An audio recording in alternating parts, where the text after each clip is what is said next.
Friends how are you? કેમ છો? મજામાં? સેજ વોરાના જય જિનેન્દ્ર. હવે આજે હું બનાવવા જઈ રહી છું દેશી અથવા તો વિદેશી બંને ટમેટાં ચાલશે.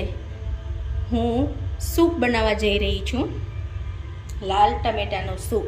જેના માટે આપણે જોઈશે ટમેટાં. અંદાજિત ટમેટાં મેં લીધેલા છે અને એક ટુકડો આદુનો.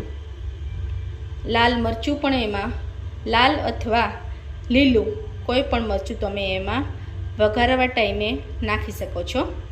હું તમને આગળ એ બતાવીશ કે ક્યારે શું નાખવું. અત્યારે આપણે આ ટમેટાં લઈ રહ્યા છીએ. ટમેટાને સારી રીતે ધોઈને અને નાના નાના પીસ કરીને કટ કરવાના છે. આને ધોઈને જ પ્રેશર કુકરમાં બાફવા માટે મૂકવાના છે. આની છાલ ઉતારવાની જરૂર નથી. હું તમને શીખવીશ કે આને છાલ ઉતાર્યા વગર તમે કઈ રીતે સૂપ બનાવી શકો છો. તો ચાલો આપણે ચાલુ કરી દઈએ. હું અત્યારે આને ધોવા જઈ રહી છું. ધોઈને હું પછી તમને નેક્સ્ટ કહું છું કે શું કરવાનું છે. હવે આપણે ટમેટાનું સૂપ નાના નાના ઝીણા કટકા કરીને આવી રીતે ટમેટાને મેં સમારી લીધા છે.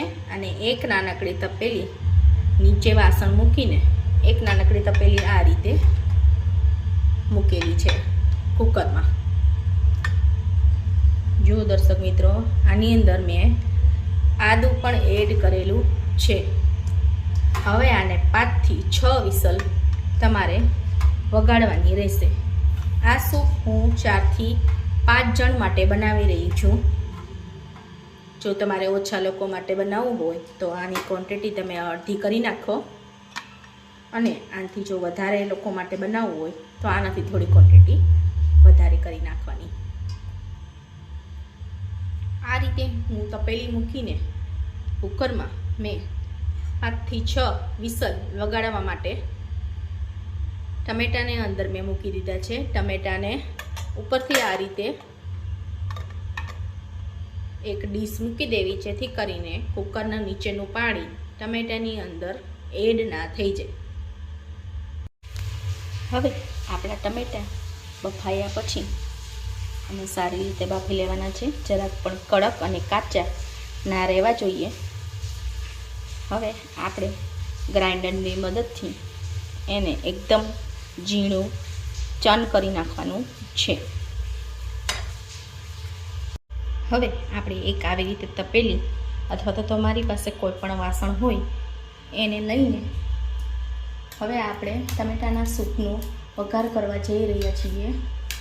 તો એની અંદર આપણે અંદાજિત 1 ચમચી જેટલું ઘી નાખીશું. આપણે ઘીથી સૂપને વઘારવાનું છે. આની અંદર તેલ એડ કરવાની જરૂર નથી. મીડિયમ ફ્લેમ ઉપર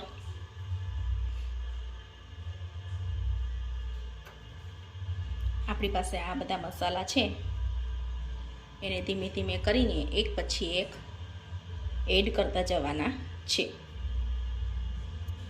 થોડું ઘી આવે એટલે એની અંદર તજના 2 ટુકડા નાખી દઈશ.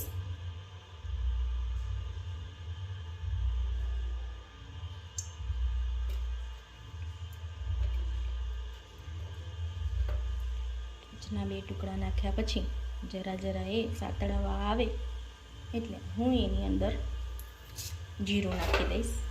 જીરું નાખ્યા પછી તરત જ આપણી પાસે એક આવો ગળો લઈને જાળીવાળો ડાયરેક્ટ સીધું જ હું વઘાર કરી નાખીશ.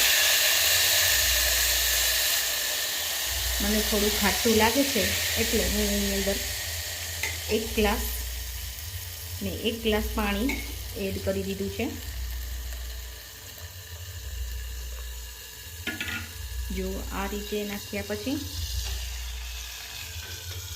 એને કન્ટિન્યુ સતત હલાવતા રહેવાનું છે.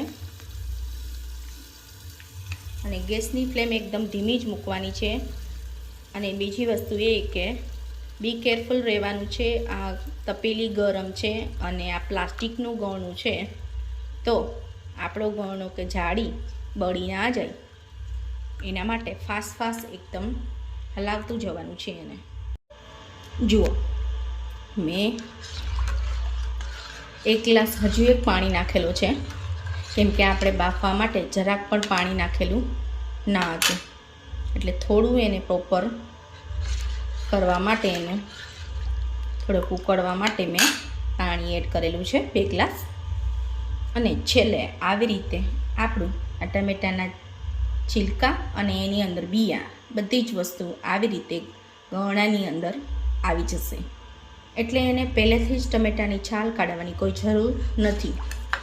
ટમેટાને હંમેશા ડાયરેક્ટ કટ કરીને મિક્સરમાં ગ્રાઇન્ડ કરીને એને આવી રીતે વઘારીને ના બનાવવું. એનો ટેસ્ટ સાવ અલગ આવે છે અને ટમેટાના સૂપ જેવું જરાક પણ લાગતું નથી. આ બહારના રેસ્ટોરન્ટ જેવો જ આનો ટમેટાનો સૂપનો ટેસ્ટ આવશે. તમે ઘરે જરૂરથી એક વખત ટ્રાય કરજો અને કમેન્ટ બોક્સમાં મને કમેન્ટ કરીને પણ જરૂરથી જણાવજો કે તમારે આ સૂપ ઘરે કેવું ટેસ્ટમાં બધાને લાગ્યું. હવે આપણે આની અંદર, મારી પાસે છે લાલ મરચું, થોડી હળદર ચમચી અને સ્વાદ અનુસાર નમક છે. બધી જ વસ્તુ આપણે આની અંદર પ્રોપરલી એડ કરી દઈશું. ધીમે ધીમે હલાવતા જઈશું જેથી કરીને વસ્તુ નીચે વળી ના જાય.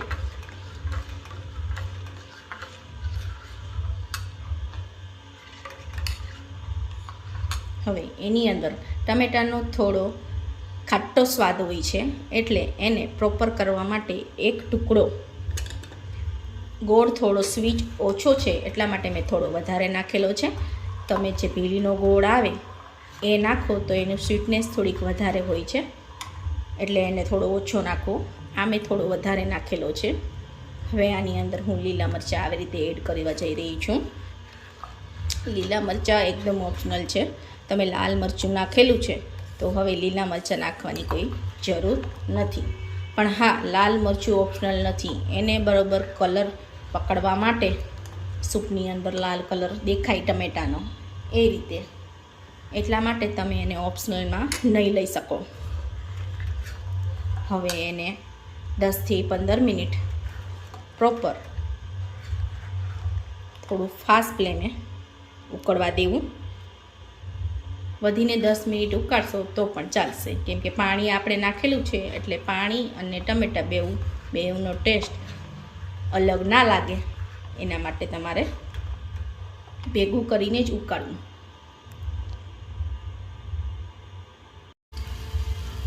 હાઈ ફ્લેમ ઉપર આવી રીતે 10 થી 15 મિનિટ ઉકાળ્યા પછી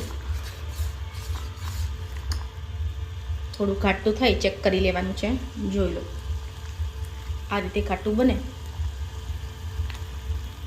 પછી ગેસની ફ્લેમ બંધ કરીને એની અંદર આપણે કોરિએન્ડર એડ કરીશું. ગેસની ફ્લેમ બંધ કરીને જ કોરિએન્ડર એડ કરવાની છે, નહીં તો આપણી કોરિએન્ડર બ્લેક થઈ જશે, ગ્રીન નહીં રહે. તમે જોઈ શકો છો આપણું સૂપ. હવે હું તમને એને બાઉલમાં કાઢીને પણ બતાવું છું.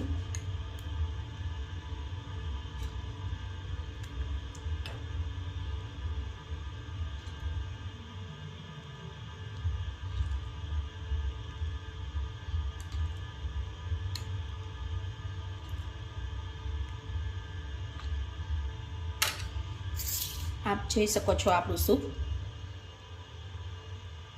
સૂપ આ રીતે રેડી થઈ ગયું છે.